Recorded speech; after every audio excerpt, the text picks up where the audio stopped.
We are live! Empire State of Baseball, episode number 173 on this Monday, August the 17th, 2026, airing on X and YouTube, presented by Diamond Sports Media, and as always, powered by StreamYard.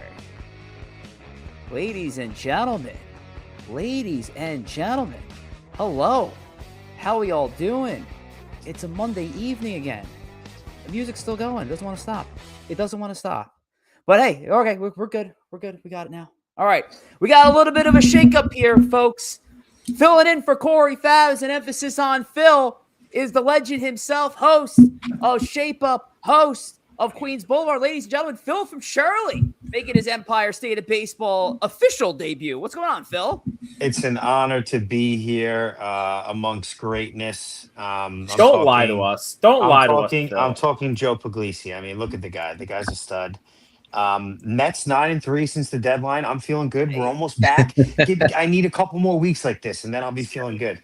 The guy's a stud.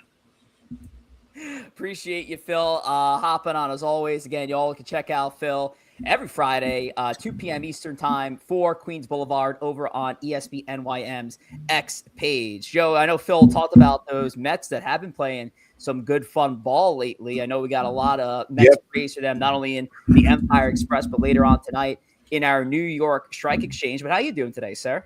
I'm doing well, thank you. Listen, we're watching the game. We got it on the side here.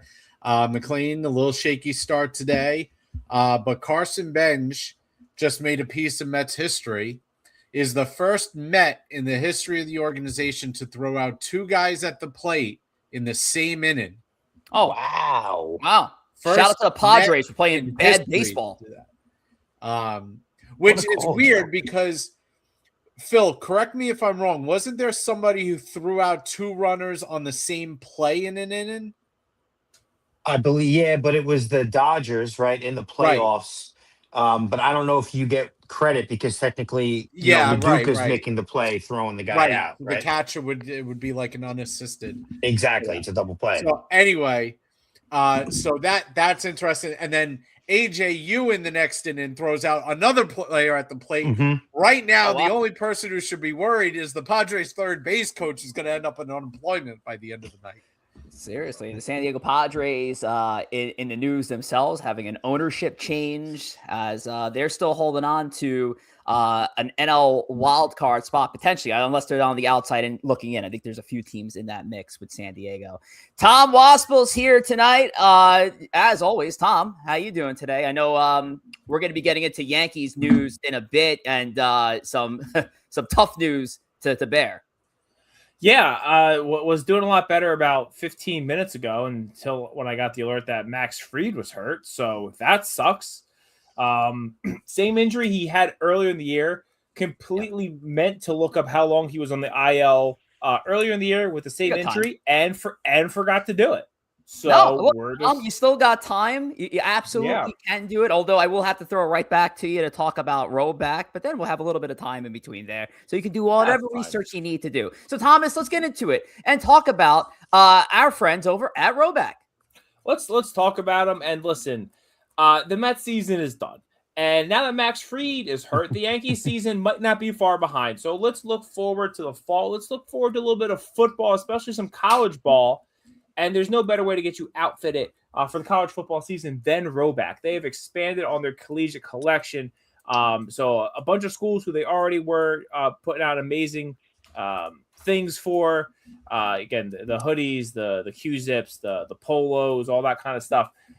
They've added some more schools, and even the schools they had, they're putting new designs out there. So if you're a big college football fan, Roback has you covered with the highest quality stuff out there. Head over to roback.com, promo code TWASPL15, get yourself 15% off of your first order.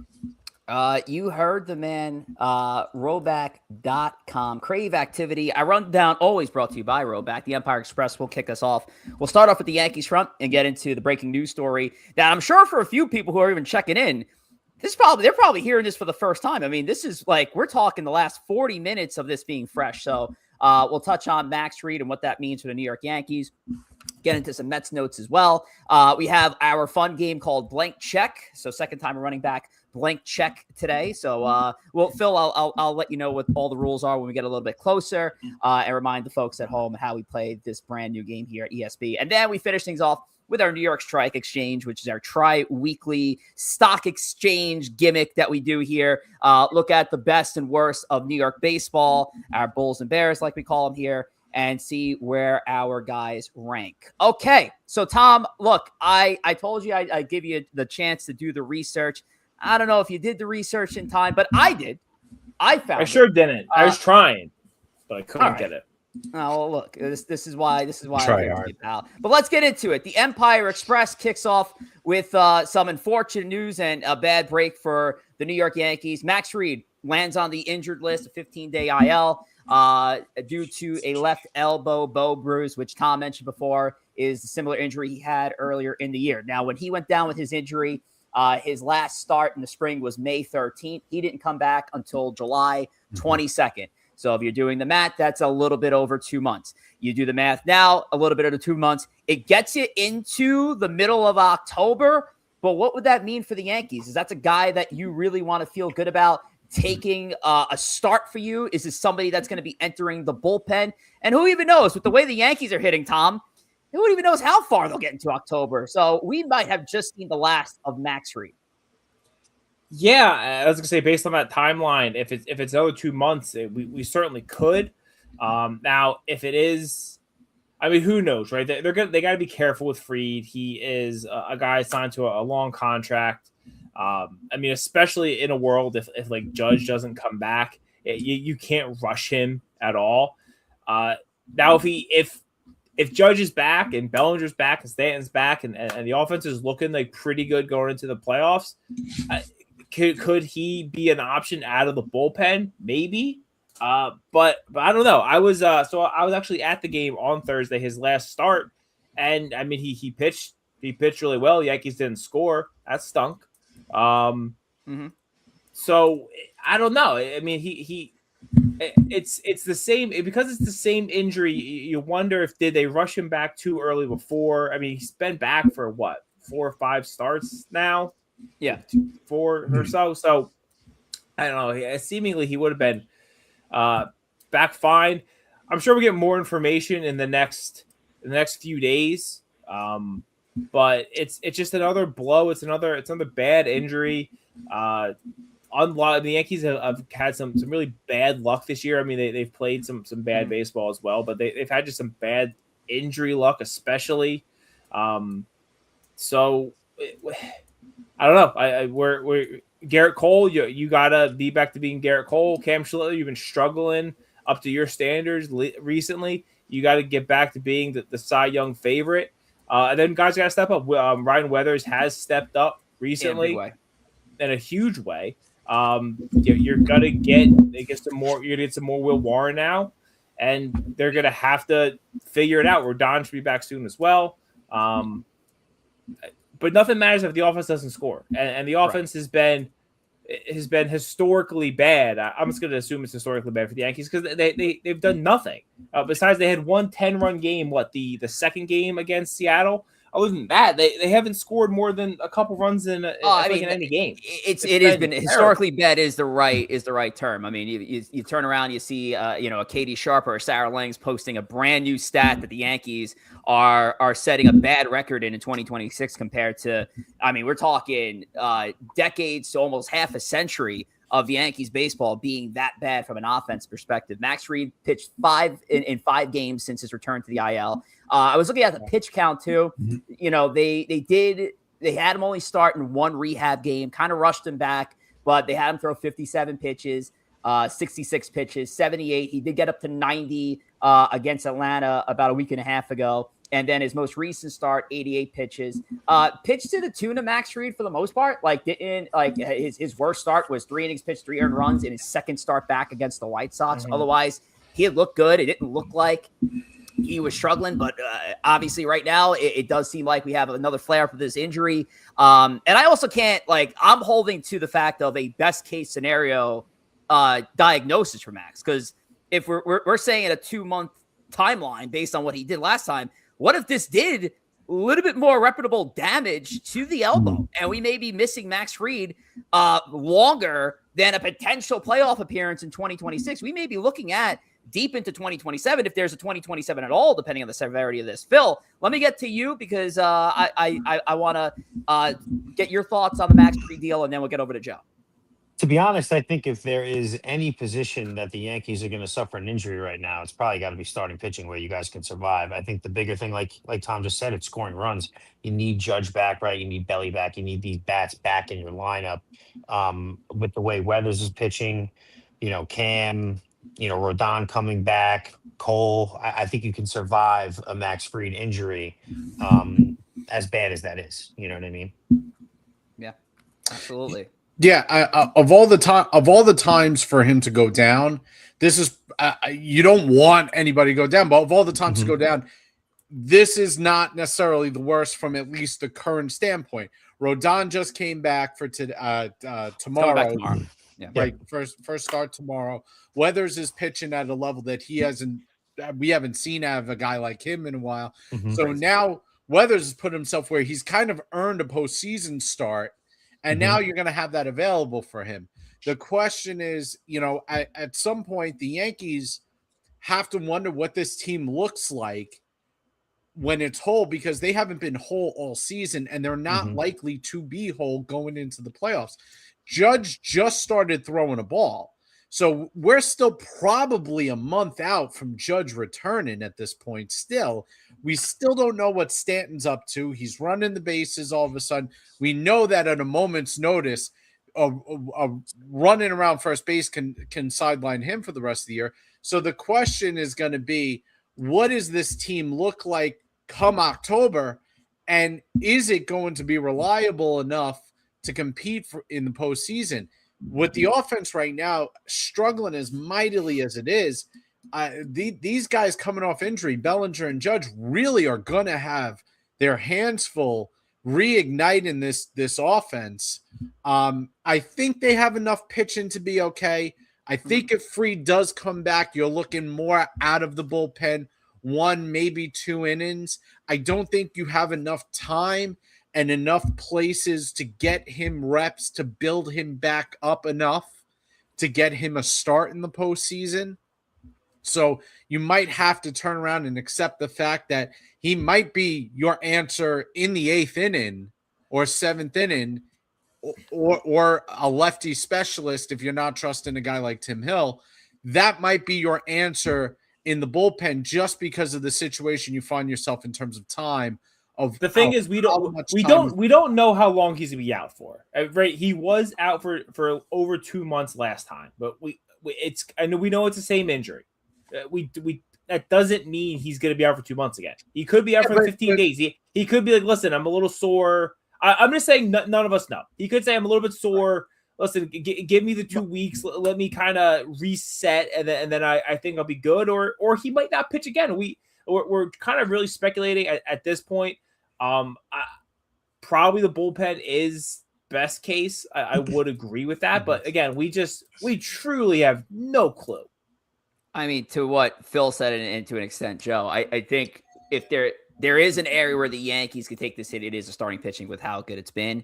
The offense needs to get right, and Joe's ordering food. I just heard the bell. And he was talking to me about this DoorDash order. He's been waiting on for like the last hour, so I know he's hungry. So I'll let Joe do his thing, and we'll leave the 3 of us for a little bit.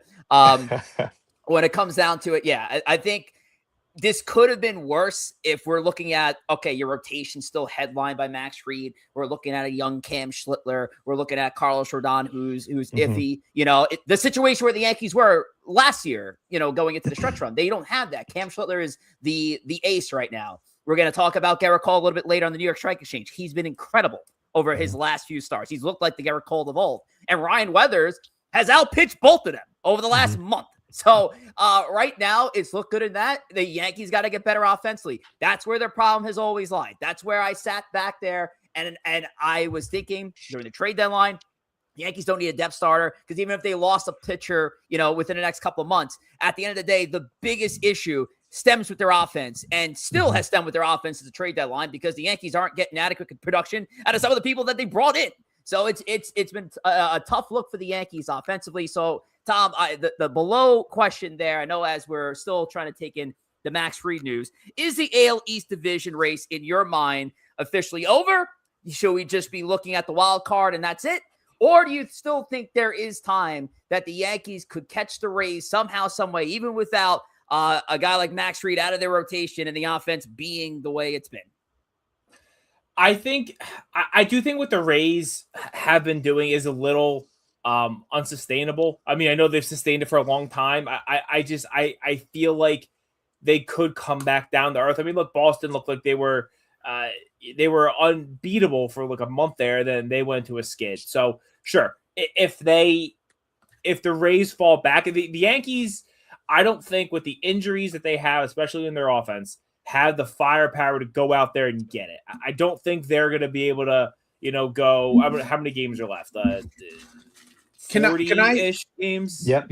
No, Joe, you can't. Shut the fuck up. Can I ask? You can't. Why, no, you can't. Why do you not Joe, believe I'm done talking. I gotta ask, why do you not believe in the Rays? Like, I feel like if you're at this point in the season and you still doubt the Rays, you have a problem. Because they're going to have the runner-up in the MVP this year in Junior Caminero. They have Yandy Diaz and Aranda, who are excellent in the heart of that order. Their heart of the order is as good as any team in baseball. Like, let's be honest. So the fact that you're not respecting that, I just think is wild. I'm going to ignore everything. I'm going to ignore everything Joe just said that wasn't done talking. I don't think the Yankees have the firepower, especially with their offense, to go again. If there's like 40 some games left, they don't have it in them to go 30-10. They don't have it in them to go 20, 28 and 12. I don't think that's in there. So or whatever, like a big run that just kind of overtakes the Rays. For the Yankees to catch the Rays are going to have to falter. And if the Yankees can play good baseball, play above 500, to be 7-8 games over 500 and the Rays stumble, then I think it's possible. But if not, I think the Rays at this point have the kind of lead that the Yankees just don't have the ability to overcome. And Joe, my point is, yes, the Rays have been really good this year. Some about their brand of baseball, I just don't see sustaining for either the entire season or kind of into the playoffs. And they still might win the East and they still might be the 1 seed in the AL. I don't think in my mind they'd be the favorites to come out of the AL, even though the AL is still bad. I think they'd be very beatable is my point. I just like my what I'm getting lost in is, what do you mean by their brand of baseball? Because they have a classic slugger in the heart of their order, surrounded by two guys who hit close to 300. You're not, and they have probably the most lethal base stealer in the game, who's hitting 309. So like their brand of baseball is actually old school. Joe, you're actually selling all the reasons why I think they would have a shot. Where I'm not sold at all is their starting rotation.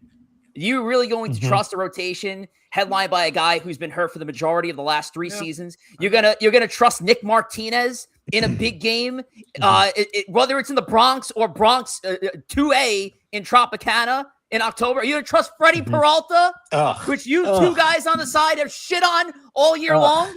So to me, again, Rich. I have a feeling that there will be a market correction, but I don't think it'll be deep enough for the Yankees to catch the Rays. I do think the Rays will. And look, my whole idea on this on the Rays has changed over the last week, considering the fact that, look, the Yankees just caught a game on the Rays yesterday for the first time in 2.5 weeks. By that pace, you'll never catch the Tampa Bay Rays or whoever's in first place in the American League East at this time. I do think when the teams are full, I still would probably lean towards Yankees over Rays. But I feel like as far as the division goes, and at this stage, August 18th, it would shock me if the Rays loses the division to anybody else at this point. You guys only got one more series. You don't even know when they're going to be whole. Like, the Yankees might not be whole until... You guys got one more series with the Rays? That's it? 4 games set at the end of September. Okay. It would be nice to see play 2, if you had, 6 games, 7 games, something like that left. Maybe you could make the argument a little bit more if you go 5-2 or 6-1 in those games. It's slowly getting to that point where I think it's over. I think the bigger concern now for the Yankee fans is getting home field advantage in that wild card game, right? I think you guys don't want to go and end up playing in Fenway. That'd be really bad. Yeah, because still at the end of the day, like Mhm. even with AL Wild Card 1, you were in this position last year, and there's an argument to be made. Well, might have changed just a little bit with Max Fried going down in the IL.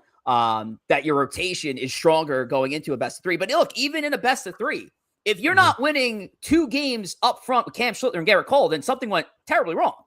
Am I right? I mean, you're set up very well to at least get out of that best of 3 set and get to that next round. Now, you're not going to have the home field advantage as you once did. So, it is what it is. You'll get home in those 2 games in the middle of the series. But I'm jumping way ahead of the curve right now. I think the Yankees being in an AL wild card number 1 position is the worst thing. They just got to hold on to that spot and go from there. But I think it is it's starting to look a little too late for them to try to catch anybody out of the American League East. And obviously right now, or they just tank and they get wild card 3 and they get to play the White Sox. That would be even better. But it's so far off, it's not going to happen. No, the White Sox would be your 2 seed. So they would play your other favorite team. Oh, they play Houston. The Houston Astros. Still. You know what? I would still take that. I don't think it's a good scenario at all. Go win wild card 1, and then we have to think about Yordan Alvarez in October in the first round of the playoffs. No. Listen, no shot. And Carlos Correa is coming back. They got the band back together. That is, if I'm the Yankees, there is one team. There is one team I don't want to see under any circumstances whatsoever, and it is the Houston Astros, because there is nothing that they love better than blowing up a Yankee season. Cheating. We know. And they got Altuve, they got Correa, they got the unanimous MVP of the AL. They're ready to blow them up. I would happily take my chances with another rotation that's suspect. This rotation is not as good. But go ahead. You're telling me you'd rather play the Houston Astros over Tampa and Boston? Yeah, 100%. Tom. I see it. Maybe I see it with Tampa. With Boston. I think I'd rather play Houston than Boston. I'm taking Tampa over all those teams. Absolutely. I'd rather play Tampa if I'm anybody. I take Tampa over Toronto. I'm not scared of Tampa, especially if Freddie Peralta's starting a fucking playoff game, guys. There is no way you want any business of the Houston Astros. There should be no scenario where you want the Houston Astros. If you told me the Yankees' path to the AL pennant was to beat Houston and then to play the White Sox, I would just be over the moon. You'd rather take probably. You'd rather take that road than Red Sox and Tampa. Yeah, the Yankees. The Yankees get dominated by the AL East. I don't know. It doesn't matter. The Yankees can't beat the Stros ever when it counts. Ever. These guys. And it's the same crew. For half a decade. It's been a long time. It doesn't matter how old they are. They're the same crew that killed you time and time again. And now you're going to take the best hitter on the planet, and you're going to wants to take him smiling like Chapman, giving up the whole run to Altuve again, just like watching that whole series. Listen, guys, it's not going to happen. But you are out of your mind if you would rather play. April doesn't count, Jacob. April does not count. That does not. Yeah, that's crazy. Come on. That we're comparing that. Oh, by the way, for Yankee fans, hit a ball to Mars. Chapman's not on this team anymore. Take a time out, Tom. Yankee fans that are monitoring the Orioles-Rays game right now. The Rays are just about to tie this baseball game up, maybe even more, because we have a run in play. They had bases loaded, nobody out for Johnny DeLuca. We have an in-play runs. I'm just trying to see. Looks like 2 runs have scored. So the Rays have jumped out in front and now lead 7-6 over Baltimore, bottom of the 7th inning at the Trop. So they have Baltimore's hot too. I mean, could it be possible to see 4 fucking American League East teams in the playoffs? I mean, that's where we're at right now. That's how it is right now. That's how it is. Baltimore holding on to that 3rd spot in the American League wild card. So it would be the first time in any league since the playoff expansion that we'd see 4 teams representing one division heading into the playoffs. I mean, it'd be crazy, but that's the American League East baseball, as we've seen for many years. All right. Joe's away again. I'm sure he's going at it at that DoorDash order that he's been waiting on. You know it. What kind of pizza do you think he got? Something crappy like maybe like pineapple. All right, let's talk about the New York Mets, Phil. While Joe is munching away, down a chicken farm hero. I want to talk about. So you're telling me there's a chance? I mean, look, Mets 9-3 over their last 12 games. Still 11 games back. I know some people are drinking the Kool-Aid there, but I want to talk about the guy that's pictured, Phil, and that's Kodai Senga. And his role as the Mets closer. I know it's only been 3 save opportunities thus far, but to think about the possibility that this guy went from your ace to potentially your guy in the back end of the pen, could this be your answer moving forward, regardless if Devin Williams is in this bullpen or not?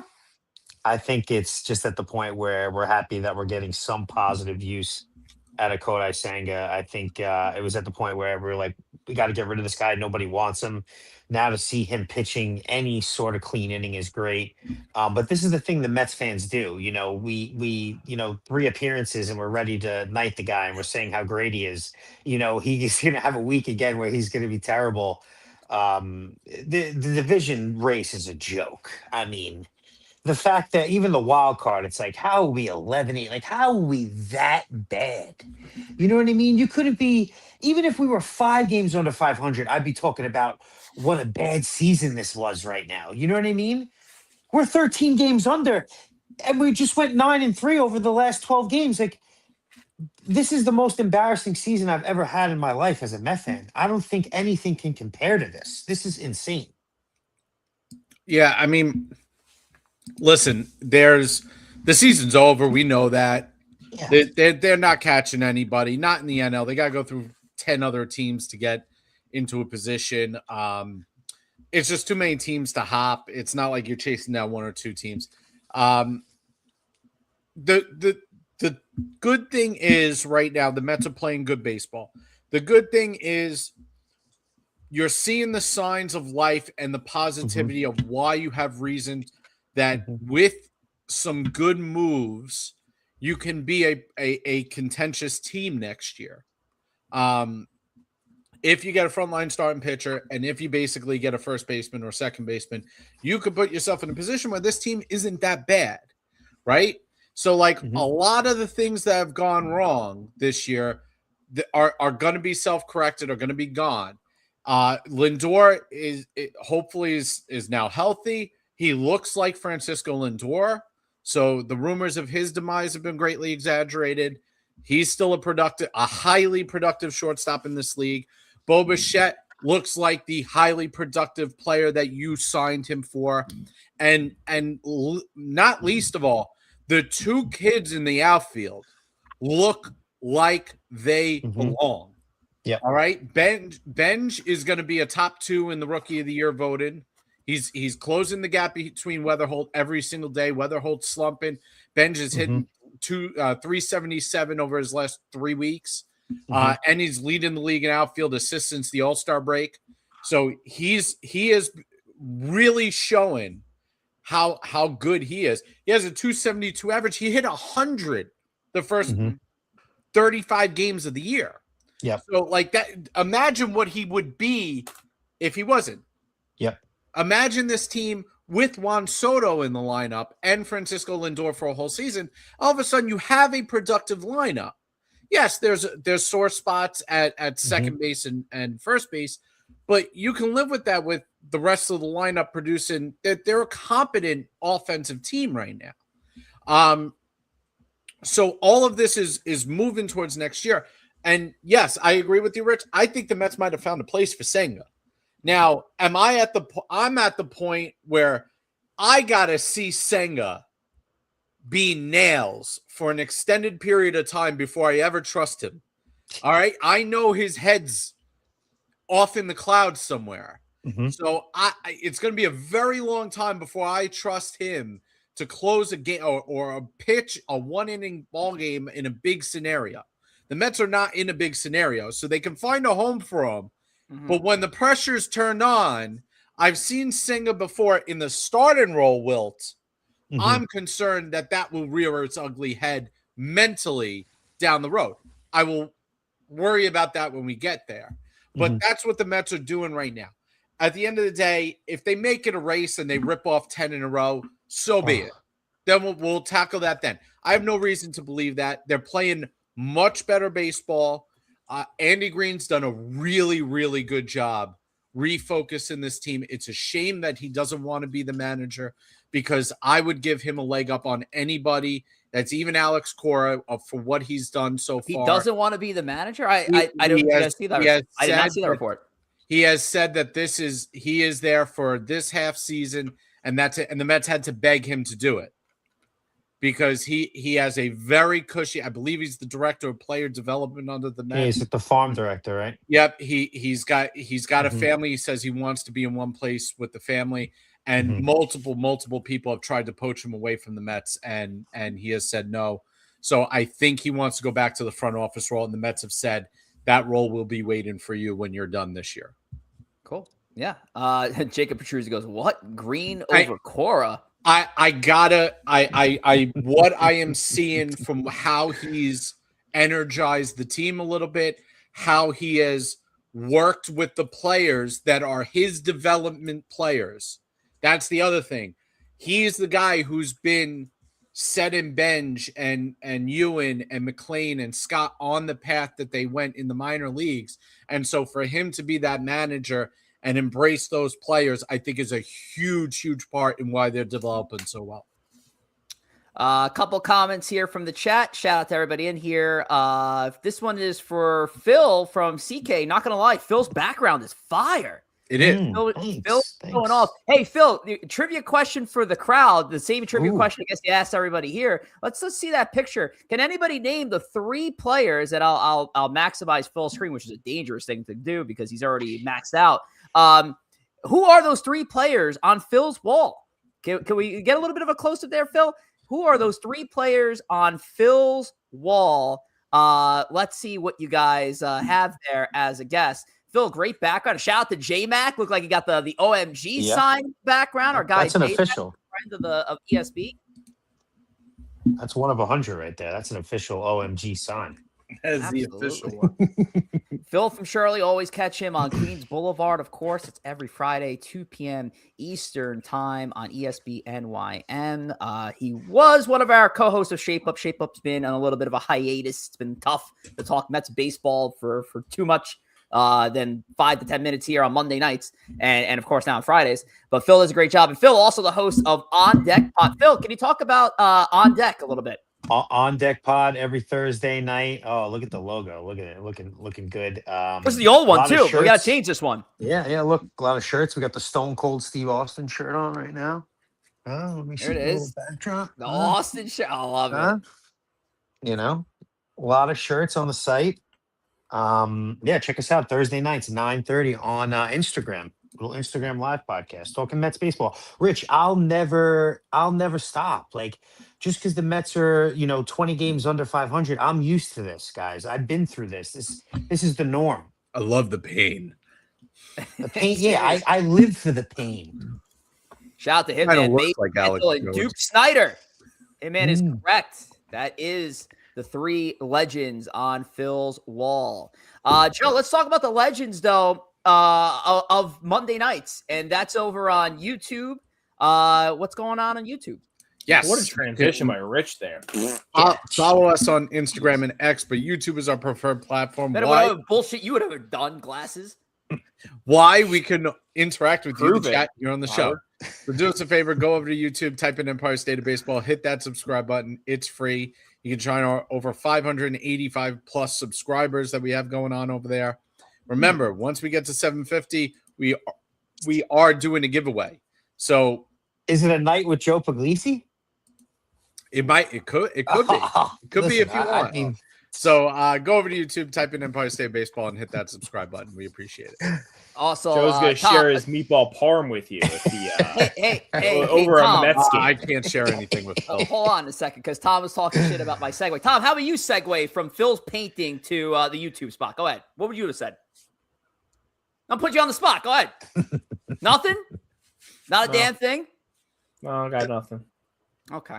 All right. Gotcha. Also, Joe, the only thing that Joe left out, great job on the YouTube as always, but left out this thing that's coming up here. We have our City Fades Barbershop and SMP watch along. This is our Subway Series March Party taking place on September 11th, 2026. Going to be a lot of fun doing that again live at City Fades. So make sure to join us. All are welcome to attend, not only on the live stream, but in person as well. We'd love to have you down there in Staten Island. So that's going to be coming up in. I'm going to try to make it out to Staten Island for that. I'm going to try to make it out there. You know, we're going to get you. Maybe Phil will get you the chair. Listen, you got a big comfy chair. I think Enrique's got a big chair for you, ready to go. I'll give you a little bit of that his face treatment as well. I don't know what's in that face treatment, but I'm pretty sure it's legal substances. But let's get into it.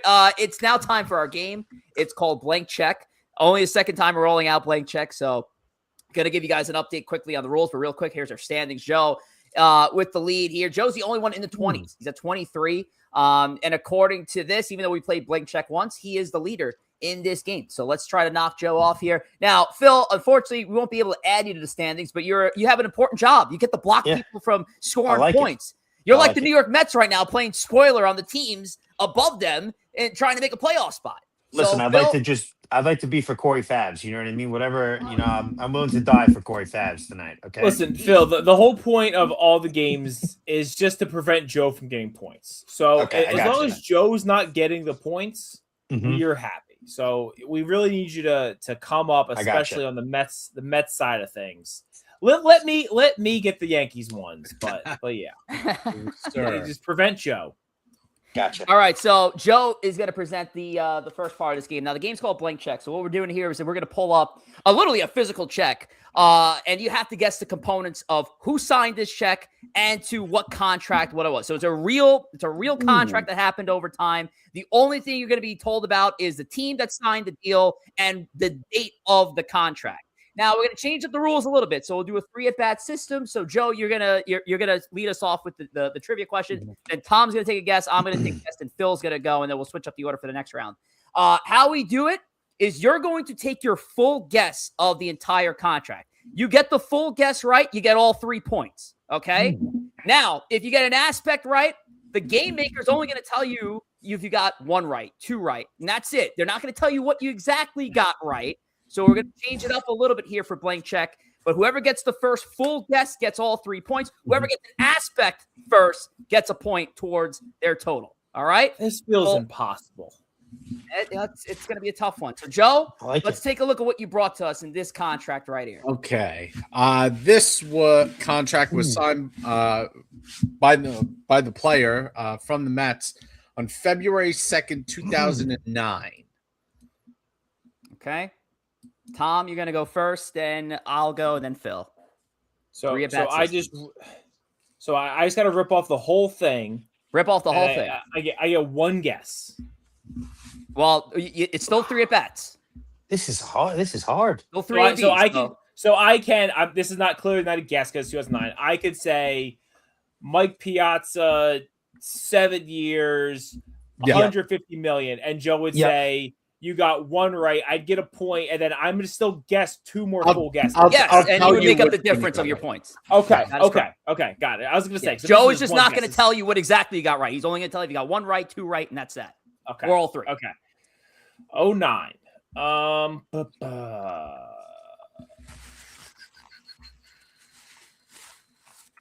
I'll say. I don't think this is. No, he's earlier, so that's not him. Let's go Jason Bay. Let's go. What did he sign? He was there for like 3 years, but I feel like there's a weird opt-out. 4 years, $95 million. It is incorrect on all counts. So I get no aspect right. Yes. Make sure you hide the chats, by the way. So 0 right. Okay. Jason Bay is a 4-year, $70 million deal, too, I believe. 2009. What was it? I mean, that was pretty close then. Yeah, you were. 2009 is going into their opening year at City. I don't know if I'm going to be correct here, but I'm going to say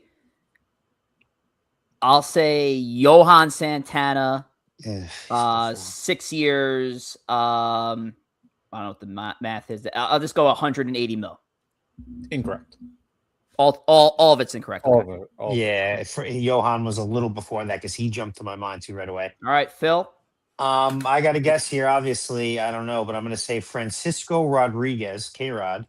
I'm going to go 3 years, 45 million. You got one correct. Ooh, did I now? You got one correct. One aspect of that. All right. So Nice. Phil's got at least a point. So Tom. Okay. All right. So again, we're trying to beat Joe here because no one of us like Joe. What do we think was correct there? I think it's K-Rod. I think you got the I think so, K-Rod too. part right. I think it's probably just a contract figure. Okay, I think so- so too. I'll say K-Rod, 6 years. No, I already guessed 6 years. Oh, 5 years. Sorry. K-Rod, 5 years. And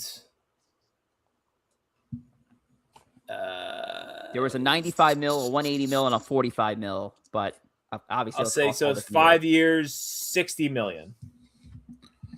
No. Incorrect. All three. Ooh. Oh, so it's not K-Rod. Okay. Ah. I didn't think it was, but you guys. Oh, were so okay. So confident. Tom. Okay. All right. So But K-Rod was. it's on either the 3 year or the Thank 45 you. million. That's correct. So I'm going to say it's probably a 3-year deal on somebody.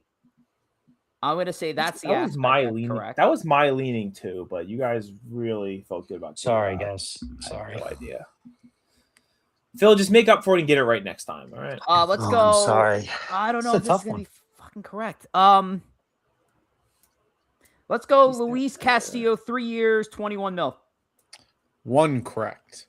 Oh, And same one Tom got correct. well, I would have thought. Okay. Phil. So 3 years. Okay. So we know it's a So it is- 3-year it is- contract. So it is a 3 year. Hmm. So Oh, Phil, you know it's a nine. 3-year deal. Damn it. 3-year deal in 09. Have we gone around twice? Phil is our is third- my Phil's second time. Oh This is yeah, my it's second. Phil's second time. This is Phil's second. This is tough. So no K-Rod, no Luis Castillo, no 3-year Johan deal Santana, in no Jason. 09. First year City Field. Felt like we always had 3-year deal. closer problems. Somebody in the pen? Fuck. I keep thinking of guys that are like 05. Yeah. Like 05, 06. I'm going to say, obviously, 3-year deal. I'm going to guess the money at 40 million. And I'm going to say, I'm just going to say Billy Wagner. And I know it's not him. I have to think of somebody. Incorrect. Rich, how what's the percentage on you gotta get the exact dollar figure or I think we said 5%. 10%. I thought we said 10, but 10%. 5. It was 5. I thought it was 5% either way. Okay. so Yeah, still just so- one right. All right. Hint time for the final guess. Thank you. I It need is a hint. it is a contract extension. Pension. Okay. It's not a free agent contract, which You is fuck. hence why it was You February. fuck. Okay. Okay. So a 3-year extension, again, we're just trying to screw Joe. A 3-year extension isn't something you give to a younger guy unless it's Unless you're unless buying it's, out know art. it is now. Unless you're buying out unless art. it's I guess. But I think it's probably someone older. And then I go back to some of these guys I was thinking earlier. I'll say, no, he's going to get paid more than that. Fuck. Joe had to do the math at 40 million. So it's somewhere a little under. It's like it's going to be, I'm going to say 3 years. I'm going to say $34 million. $35 million. 3 years, $35 million. And I'm going to say, I'll say Carlos Delgado, but I don't think that's right. No. You got 2 out of the 3. Okay. Ooh. so Within the point for Tom. percentage. Within the percentage. So I get the Okay. money right. So You you're got the looking money at right. a So now I have to just get 3-year, $30-something million guy. So you and Come Phil on, the guys. difference is the Shut the out difference Joe. is the player. So the difference is the player. Yeah. It's definitely the Now if I get the player, that's it. That's the lone point I'm getting. Unless you want to Awesome play. steal Tom's point by nailing the money on the head directly. No, that's not how this game works. I got the point. Wait a minute. I think he was a free agent following his batting. Is it Jose Reyes? No. Not Jose. Damn. All right, I'm K'd out. Phil? I'm gonna say Carlos Beltran. No. We And... do have a right answer in the chat. It was Oliver Perez. Ooh, nice. Ollie Perez. Okay. 3 years, $36 million. Look at that stud hit, man. Okay. Good job, Hitman. Okay, so there you go. So Oliver Perez. We had Oliver Perez 3 year. And what was the final number? What was the 3 actual? years, 36. 30. Yeah, that's within the percentage. So point for Phil, point for Tom, point for Joe for defending, and I'm on the outside looking in once again. Okay. I think I like that way moving forward. I know we have a second game, but I think that's the way we're gonna do it here. So Tom, you're the game maker of this. So let's see what you have for us, and then we're gonna follow the order of Joe, Phil, then me. Okay. Okay. There you have it. There you have it. Yeah, thanks. I don't know, Tom. Maybe you could say like, "Oh yeah, the Yankees signed this guy December 30th, Oh, the Yankees signed this. Just in case we have any blind people like watching. We'll say this Kinda. Player. I'll let you guys know it's a player. This wasn't a managerial or front office contract. Oh, thanks. Right before New Year's Eve, 2002. Joe, you're up.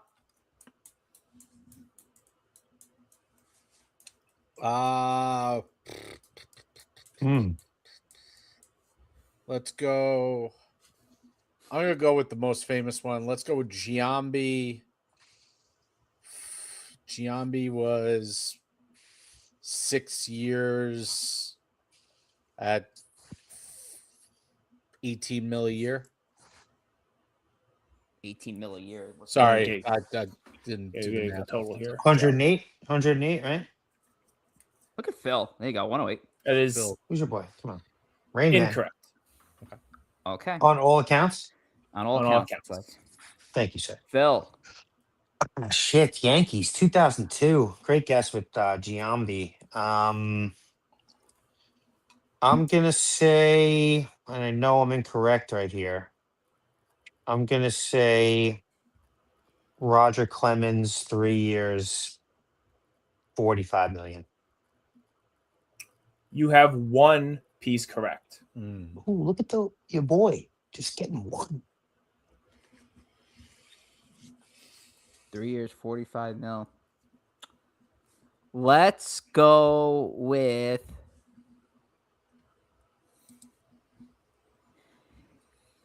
Hideki Matsui, 5 years, 45 mil. 0 correct.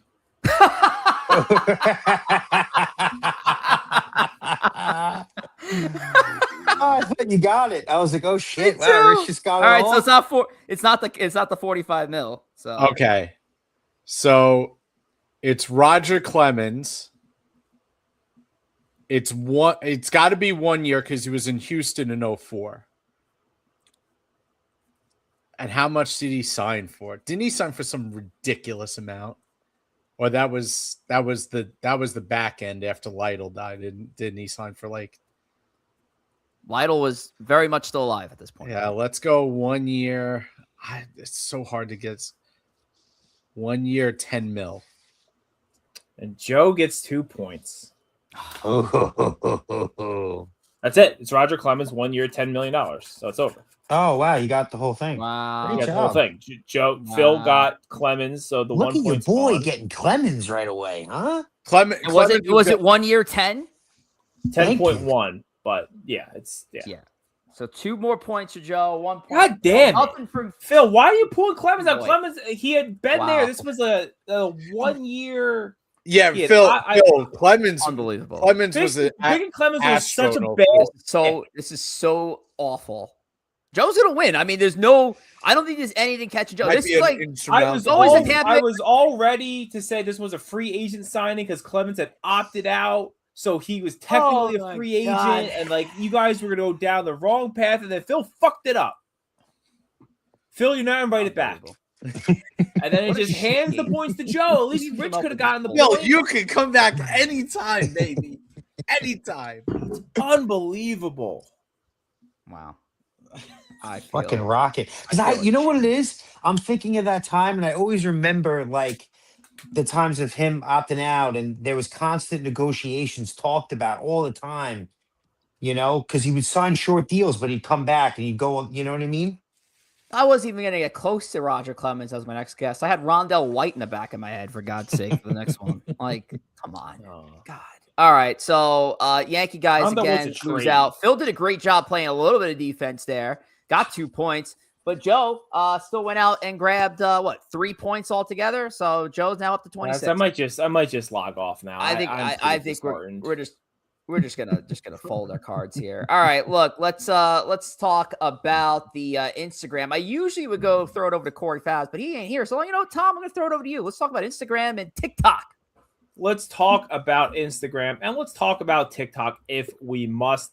Head over to Empire State of Baseball on Instagram and join our 7,900 followers plus. TikTok, same handle, 200 followers. When you head over there, you're going to get archived segments, episodes, previews. Corey always cooking up the meme reels, other baseball content. Just a really good way to interact with the audience and kind of interact with the community. It's both Instagram and TikTok, Empire State of Baseball. That's it. All right, we're going to finish things off with our New York Strike Exchange. I know, Phil, this is a first for you to come catch us on this segment here. Now, don't really have to contribute much more than, I guess, your thoughts to our rankings here. But I'll ask you, Phil, if you had to comprise your own Bulls and Bears list, Bulls being the best of both New York teams from the last 3 weeks, or your Bear, the worst player of the last 3 weeks comprised of both New York teams, who would be your worst player of these past, let's say the past month on the New York Met/Yankee side? Who would be your best player on the New York Met/Yankee side? Let's see how close you get. My worst player would probably be Jazz. I feel like Jazz has been struggling big time. And then with the best player, I know Benj has been killing it, so I'd have Benj up there. Obviously, he's been great. How about for the Yankees? Who would I have up there right now? Grisham. I mean, Grisham's been solid. How long's that going though? It's going a couple weeks, right? He's been pretty good. Damn. What, am I close? It's like Phil's got the list leaked out to him. I mean, we'll get into it and talk about it. Tom, I'll throw it over to you to reveal our Bears of the past 3 weeks here on the New York Strike Exchange. Let's do it. We'll start with number 5. Phil's guess. Jazz Chisholm, who offensively has not been good. 179 average, 281 on base, 531 OPS. But also still a little bit of the Jazzisms in the field or the base pass. Just some kind of poor play out there. Head in the clouds at times. Again, incredibly talented and just kind of finds ways to screw it up at times. It can be a frustrating player, even though he's so talented. Number 4, we got Brett Beatty. A little bit worse on the average there, worse kind of across the board. So probably should be higher than Jazz, and he is on this list. Number 3, we got Elliot Ramos, who again is just we're going down, down, down. He has been putrid as a Yankee. Defensively, he is shaky at this point. I know the Yankees traded for him. I would just either send him down to the minors if you can, bring Dominguez back up. We can't. He out stinks. of options. Then I'll be honest. If that's the case, once Bellinger gets back, he needs to be gone because he's been just so bad. I know it's not going to happen. His years of control left, but boy, has he been bad. Number 2, and listen, it pains for me to have him on this list, but in some ways it makes me giggle because it's going to hurt someone later down the line. Ben Rice goes from number 1 Bull to number 2 Bear. I wonder what that's going to do to Rich's portfolio. 130 average. He did it the big homer yesterday, but he had the error right before it. He's been struggling. He's really been struggling since Judge has been out. The protection, which makes sense. You lose the best hitter in baseball, you're gonna be exposed some, and he has been struggling. Hopefully, the home run yesterday gets him back going in the right direction. And then number 1, we got Jorge Polanco, who has just been stinky all year, whether hurt or not. He, the 132 average, the low on base percentage, low OPS, just providing nothing, especially for a Mets team that is playing better as of late, letting the kids play. I'll kind of transition this. I'll show you how transition is done, Rich, to Phil and Joe. You guys can't want to see Polanco play anymore, right? You got to want some other kid to get his spot at this point, because what's the point of playing him anymore? Joe, I'll let you go. I mean, there is no point, right? I mean, it's a wash year for him. At the end of the day, he's a professional. He hit 30 home runs last year, whatever it was he hit. He's never been this bad before. You just got to assume that he's not 100% healthy. It's a wash year, and then hope you can kind of massage him into next season with the idea that he is a rebound candidate. But he's signed next year still? He's not on 1 year. Yeah, he's a 2-year deal. No, he's a 2-year deal. Oh. So whoa. You almost can't blame Stearns. can't blame Stearns. You almost can't blame him though, because he's been that bad. Like this is insane. You know what I mean? Like I will push back on that. He was signed to be the first baseman. He doesn't play first base. You can blame Stearns. He's been beyond bad, like what anybody would have expected. I mean, nobody would have expected anything like this. You yourself as well, Tom. You go through his baseball reference, and I know you're doing that. You're looking at guys' baseball reference, and you could look at Jorge Polanco and go over it every fucking day and look at everything, and you would never expect, besides the fact that the guy rarely plays more than 110 games. I mean, this has been that type of season. I think Jorge Polanco is the definition of this year. Yeah, he's a career 260 hitter, and even years where he's been hurt. He played 80 games in 2023 at 255. Yeah. So whatever. Some teams will take that, Joe. Yeah, 100%. Here's my bigger question: how is Helio Ramos not number 1 on this list? He's been bad. I didn't understand. Yeah. Look, 83. My personal submission, believe it or not, like I knew it was gonna do wonders for my own stock. Probably need to open up like a managed brokerage account at this point. But I had Ben Rice at the number 1 Bear because of the role he's in. I put the earnest on Ben because, all right, Ben, you're the guy. Now, look, he was Tom, you did mention the fact before when it came down to Ben Rice that he hasn't been that great with Judge out. I mean, he was a number 1 bull in the time frame. I kind of wonder, has the home run derby had a little bit of an effect on Ben Rice? Because he's not played well since. Now, back to Helio Ramos, Joe. Whether you want to talk about Ben Rice reality of expectation, where Helio Ramos just stinking it up, the guy is batting .083. So how he's number 1 or number 2 on this list is beyond me, because he's been terrible. Rice is a problem because you have gone from an MVP candidate to now a guy that you have to question where his long-term future is in terms of first base, DH, how he's going to fit into this team moving forward. Because he's batting 160 in the second half. That's more than a slump. So, but Helio Ramos is 083. I mean, Tom, you and I could step on the field and hit 083. Nah, I don't know about that. That is not true. That is certainly not true. They both. You know what I mean. You know what I mean. You certainly are right. It's bad. Again, and defensively, he seems as like such a liability out there. It's worse than Dominguez. Like watching him out there. Remember on the trade, if you guys remember back to the trade deadline episode, Keith had mentioned that he is so bad defensively. He hates Ramos. And listen, Keith is right.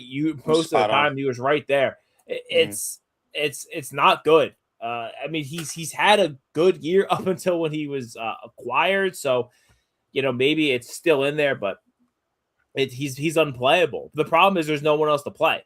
That's why honestly, I guess you can't, right? Because you can't send him down. Like, God, I would rather Dominguez be playing. And that's Dominguez the thing. That's the guy playing. That's the guy you're playing over Dominguez. I've had conversations with so many Yankee fans where it's like, you were this guy had an opportunity to play. I know he wasn't living up to the expectations, but if you're going to take him out of that spot and you're going to play somebody, it can't be fucking You don't Ramos. trade for the guy that's exactly the same player. They're exactly the same player. One is switch hitter and one's a right-handed hitter. Their body type's the same. The way they field is the same. The approach to hitting is the same. They're the same player. And the biggest difference, you can't option down Helio Ramos. Like Right. you do not have that flexibility. And like I get Tom, like what you're saying, like to open up your best possible roster, just cut them. But to trade Caden Kent and Henry Lalane for 2 weeks of Helio Ramos is such a bad look. That's hyperbole. I know that they can't do it. He's just listen. If we're talking a team that is hopefully going to still make the playoffs, unless he gets, but he can't see the field. He's unplayable right now. Rich, and before you get to the what is it? The Bears? What do we go? The Bulls. I really like to mention Brett Beatty. I mean, the definition of a loser, right? Like, you want to look at the season too. You want to look at the season in a year where it's like, you need to show me something, right? This is a show me year for Brett Beatty, and you go out and put the year that you've had on. I think that's the definition of this Mets season too. When you look at how bad we've truly been, I couldn't have imagined us being this bad. It's amazing how bad and how the fucking season was over in April. I've never seen it in my life. I've seen years where we got losers like Eric Campbell batting third, and I'm at least watching Mets baseball in August, and we're 5 games out, and there was no fucking third wild card too, Rich. Now they added a third wild card, and we can't even be in the hunt. All right. They literally are at opening up playoff spots, and here we are still on the outside looking in with performances from Polanco and Beatty. Eric Campbell had pictures of Terry Collins' wife. That's how he got. Oh, okay. Well, listen. We'll that'll be for our tin hat episode of ESP. Let's get the Bulls. And with the Bulls, episode. Joe, I'm going to throw right to you. Let's reveal them. Yes. All right. Number 5 on this list is Trent Grisham, 243 average, which doesn't look sexy, but at the end of the day, he's been the best Yankee offensive player in the past month. 5 home runs, 10 RBIs. He's much improved, although it's still 284 on base percentage. So that's number 5. Number 4 is Ryan Weathers, which let me just say, how the hell does a guy with a .69 ERA, number 4? That's insane. Just absolutely ridiculous. I'll be honest. I don't think his numbers when I was looking at stats were factored in because I did it yesterday. I don't think they were in there because I remember looking and they weren't that number. Even if they weren't factored in yesterday, he still had a less than 1 ERA without the start. How is he still not there? Well, yeah, but then he had 7 less innings pitched. He had less than 20 innings at that point. Yeah. Number 3 is Carson Bench, 354 average, 408 on base percentage, 3 home runs, 9 RBIs, and multiple outfield assists in these past period. Couple weeks. Yeah. So looked like a top tier rookie of the year candidate. He comes into number 3. Number 2 is Garrett Cole, who's found the old Garrett Cole back. Right now, 24 innings, 3-1 with 1.46 ERA and 26 strikeouts in those 24 2/3 innings. He comes in at number 2. And number 1, looking like the Francisco Lindor that we know with 301 average, 6 home runs and 15 RBIs. He's been phenomenal, including a go-ahead home run the other night. He is our number 1 Bull of the month. I will say this. I know Tom, Joe, and I have been doing this segment for the better part of the last 4 years. And I think that top 3 is just missing like an Aaron Judge to be a classic Bulls list. Lindor, Garrett Cole, like these are the names that have like made these 2 ball clubs over the last few seasons. Stop that shit. But yeah, I agree with Joe 100%. Ryan Weathers should have been, I think, the number 2 spot in this at the minimum. I mean, he's been incredible this year. Rich, this is what you get for pressuring people to submit these earlier than we're ready. So to do the one thing I asked you to do for a week? I mean, come on now, Tom. The stats weren't updated. What are we even talking about? Tell you, the game was barely over, and you're like, I need these numbers. So and then me being a good co-host, was like, let me get it in, and that's what happens. So the overarching that's on you. point to the overarching point there. Thanks for that, Tom. Garrett Cole, Ryan Weathers in there in two of the top 4 spots. I mean, there were arguments that Max Fried could have been in here. There was an argument that Cam Schlittler could have been in here. And that, again, with the news of what we heard over the last hour and a half about Max Lombard. Man, I can't lose my mind over the idea of Max Fried not being a factor in the Yankees rotation when you still have Cole, Weathers, Schlittler, Carlos Rodon's coming back. I mean, like, this is the Yankees could be in a worse shape if we're talking about, okay, the news is they just lost their best offensive player for now in either, if you want to call it, Trent Grisham for the next month. Ben Rice just stubbed his toe. He's going to be out for even though he's not been great. Like, the Yankees can't take any more hits offensively. Where they could take a hit, surprisingly, is their starting rotation. I think they could still be fine. Phil, let's talk about it. Lindor at the top of this list. Bench number 3. I can't believe that I forgot to mention Lindor. I mean, I've always argued with people all the time about the contract. I remember a couple of years ago, everybody's raving about the guy. Oh, we got this guy forever for just $30 million a year. Everyone's going to be starting to sign these big time deals. You know, he's a ball player. He's a top 5, MVP candidate consistently, right? And then he has the tough times. He gets hurt. People bashing him. The guy's a stud. He's a proven, winner when he's on the field. The team always wins. You could look going back to Cleveland too. He's got like a 600 win percentage almost. The guy's a winner, and he's a big time player. Right? Let's go back to the times of those big game playoff. He would always show up. Benj has been a stud, like Joe said earlier. He's proven his worth. Next year is going to be a big year for him now, too. Is he going to be able to adapt, go through that sophomore slump? I think he's proven to at least get the opportunity to be on this team for the next couple of years, right? Absolutely. And now with that said, let's ring that bell and get into our New York Strike Exchange and take a look at the latest values now that we're past our most recent Strike Exchange rankings. Okay, so biggest changes here, Ben Rice, big drop. He went from approximately, I think it was at 168. I'll pull it up on my graphic in a little bit. Now he's down to 101.25. I mean, he's still in the ones, which is great. But yet that's a big drop for me, being in the number 2 spot on the Bears list. Making their way up, Francisco Lindor is back over MSRP. He's at 73.5. You got Ryan Weathers cracking this side of the list for the first time at 60. Trent Grisham's at 52.80. He's kind of been back and forth.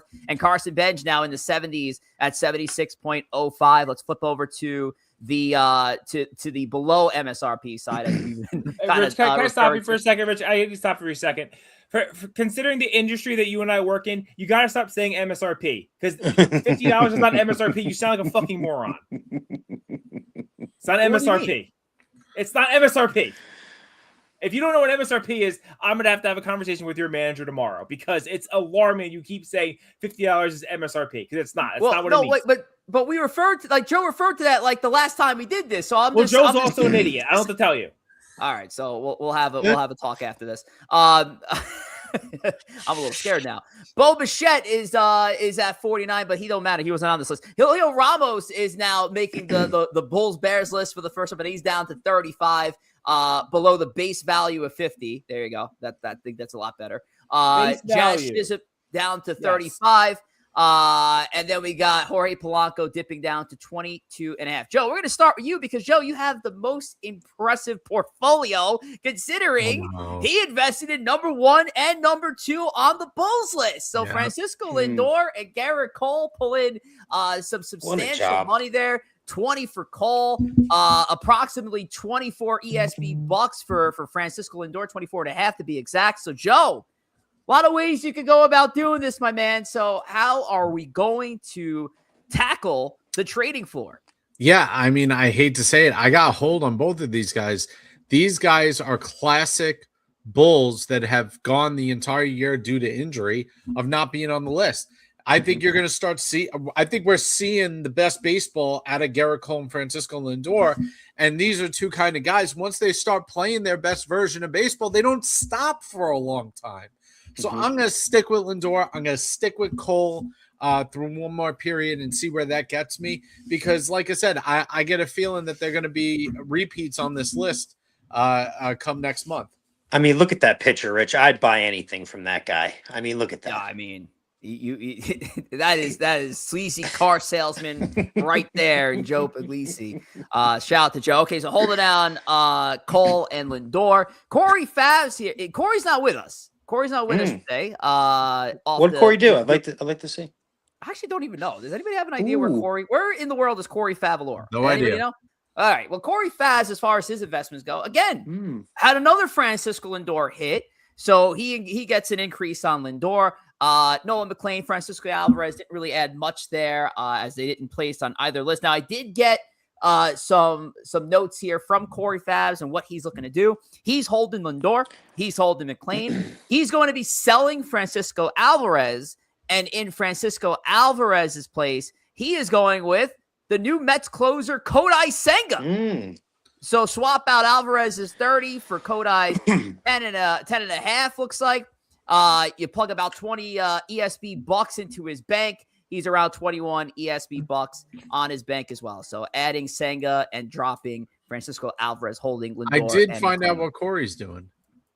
He is at the Met game. Oh, he's at the Met game. Ooh, nice. We knew that. That makes a lot more sense. We did know that. Well, why didn't you speak up when we said it, Tom? Because I forgot. And then when you said it, because he said he's going to the Met game, and my response was, that's unfortunate. Wow. Tom, shouldn't you keep track of people who are on PTO? I'm gonna have to speak to your manager tomorrow, since you're in that kind of role. Come on. Sure. Now. Go right ahead. Those poor employees. Tom, let's throw it over to you, to your portfolio, and see how you did. I mean, we're still in Cam Schlittler world, but nothing gained there. Austin Wells, he added to the mix. Nothing gained there. Tom, what are you looking to do? I'm looking to hold. Yeah, I'm also offended that you said Joe had the most impressive portfolio when he doesn't. I have a more impressive. He had the number one and number two. Bull, what are you talking about? How much money does Joe have in the closing bell?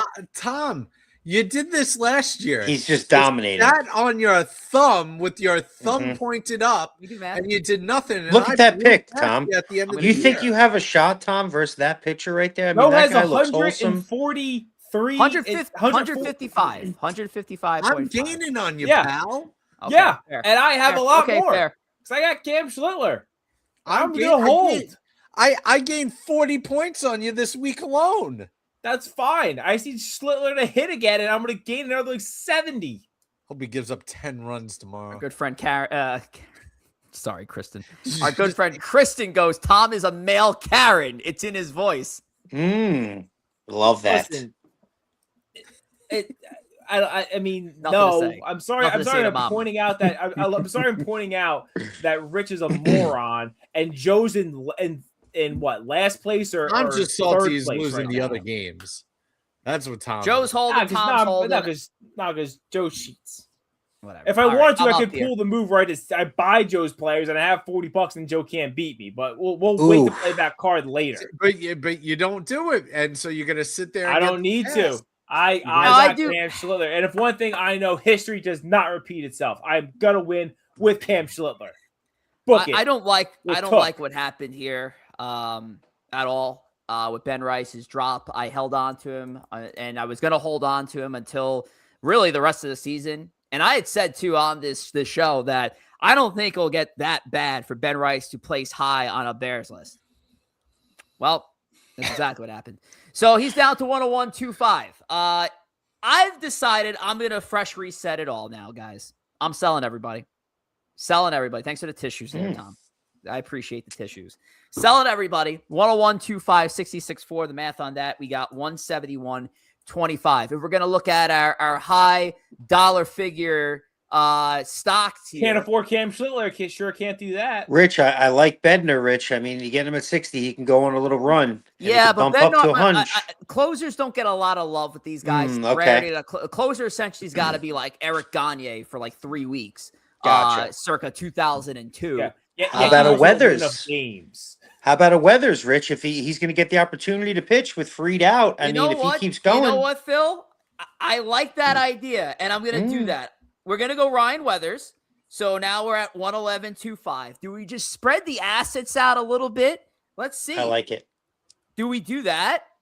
Yeah, what do we got on the next page? Do we just throw it on pitching here? I mean, I think safest bet, right? Will Warren.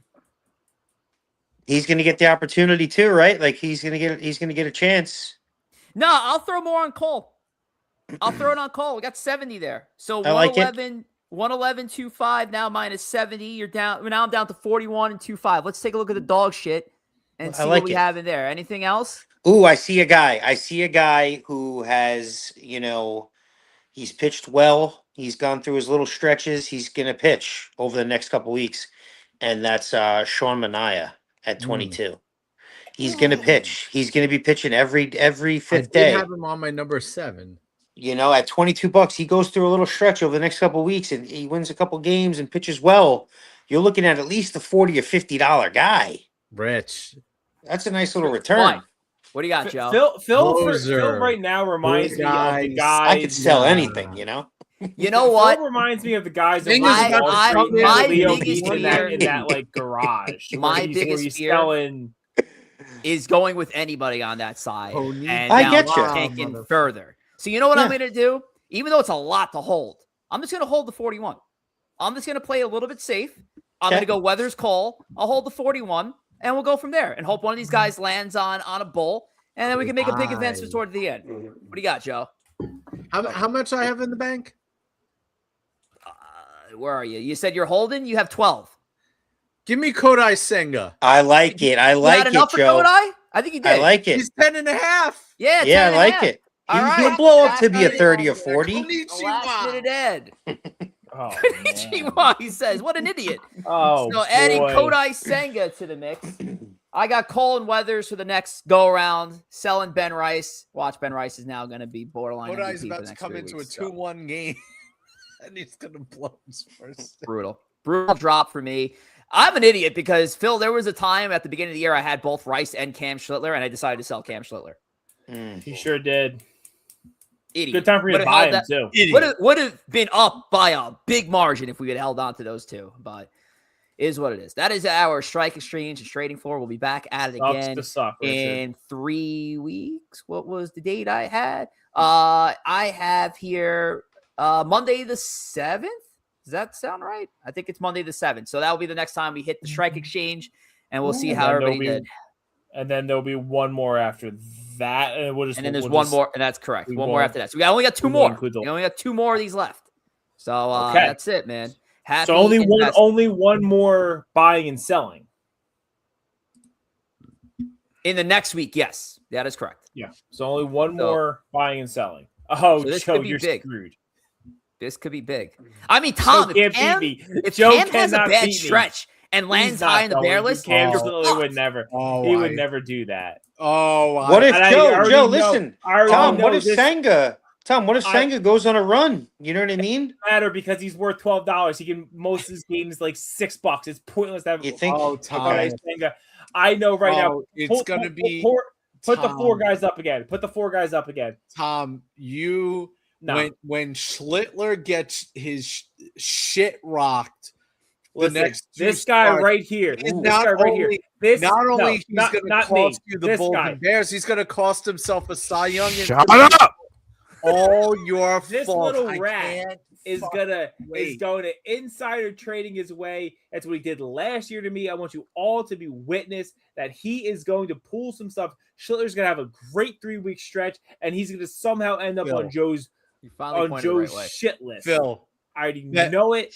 I'm the conspiracy is in. The fix is in. This rat. You're cool. These two. Phil, I'd be running to FanDuel and putting 500 it's on this way. These two. There you go. I'm going to run to FanDuel and pop money on Cease to Cy Young. Tom just put the kibosh. He just put the evil on. No. Schlittler's going to give up 10 runs in 2 innings this week. Give us a follow. You can take it to the bank, people. Give us a follow on X. Take it at ESB to the Podcast. bank. At ESBNYM. At ESBNYY. Right, Make sure to give love to all the spaces throughout the week. We have a post-game space for the Yankees called BX2X. Don't know if Slick's going to go live tomorrow after the Yanks space. The Orioles for game 1. Stay tuned. We got a Bronx take. We have a new host in the mix on a Bronx take now. Kay's going to be making his debut tomorrow. We have our own K here, Tom. We have the K Show on Tuesdays with the Bronx Take, but we also have everybody else going Monday through Thursday / Friday. And of course, big sexy Phil from Shirley. You can catch him live Fridays, 2 p.m. Queens Boulevard is where you need to be. Phil is going to keep on going until the tires run out. Phil's going to go the full 162 stretch until the shirt that he's wearing right now rips off his body by himself. My God, Phil. What a guy. 95 Phil, losses ain't nothing.